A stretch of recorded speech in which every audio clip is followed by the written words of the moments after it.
So in this video, we're going to be looking at side control. Firstly, we're going to be looking at alignment, keeping ourselves in proper alignment from top position. We're going to assume that Kevin is in proper alignment, posture, structure, and base. I need to keep myself in posture, structure, and base. So the first one being posture, this is relatively simple to do. As long as I don't allow Kevin to be controlling my head in any kind of way where he's actually twisting my spine or bending myself at the neck, I'm going to be keeping myself in proper posture. What I need to be careful about is twisting myself at the torso.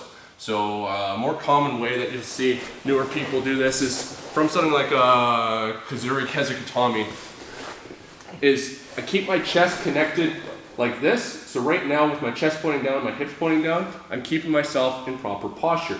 If I keep my chest connected, but have my hips turn the other direction, I can still be quite strong and effective from here, but I've actually started breaking my posture by twisting myself at the torso by having my hips pointing in a different direction than my chest and shoulders. By just turning my chest even slightly, I can still stay extremely low, keeping myself in proper alignment, and be extremely effective from this position. Looking at structure, structure is also not something that we have as much problem from in side control.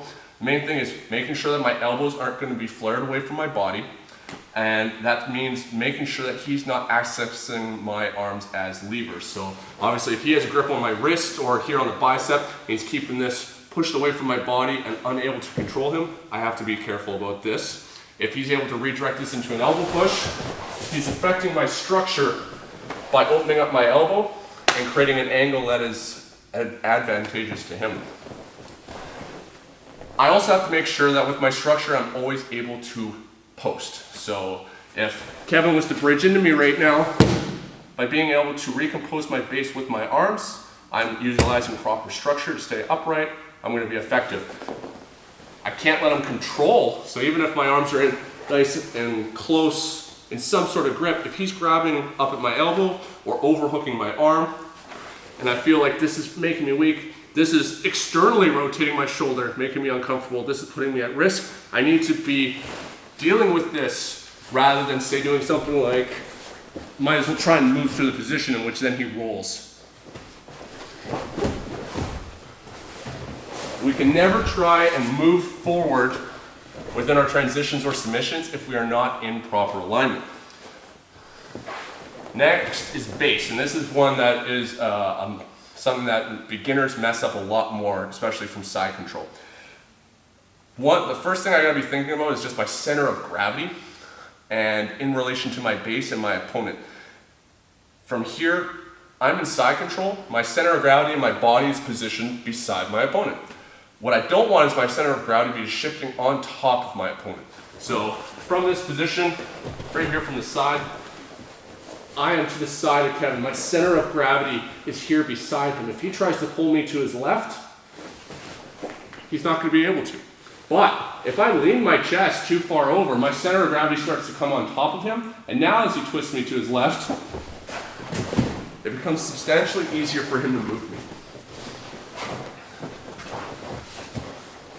If you're not comfortable with the terminology of center of gravity, stability, and balance, then check out my Science Behind Your Jiu-Jitsu video. I'll post up a card up at the top of the screen.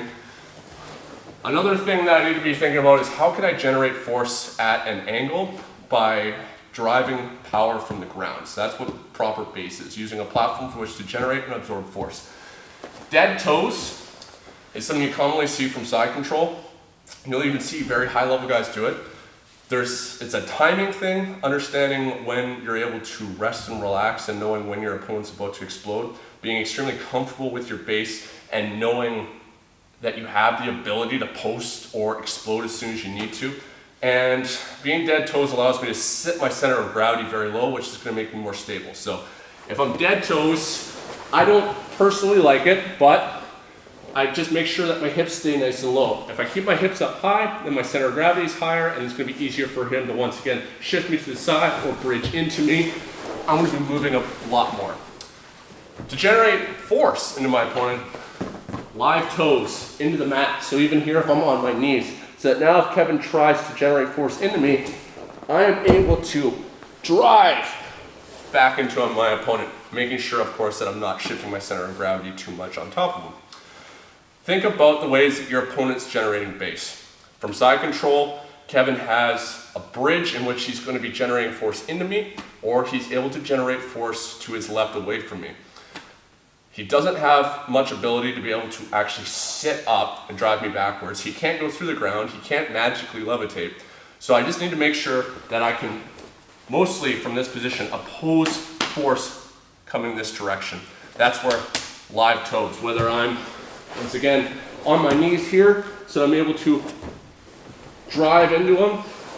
I can be in other forms of side control, like Kazuri Kazukatami. Live toes on the mat, so that once again from here, as he tries to bridge into me, I can generate force. If I'm doing this, I'm being lazy, and I'm not going to be generating the maximum base that I have the potential to.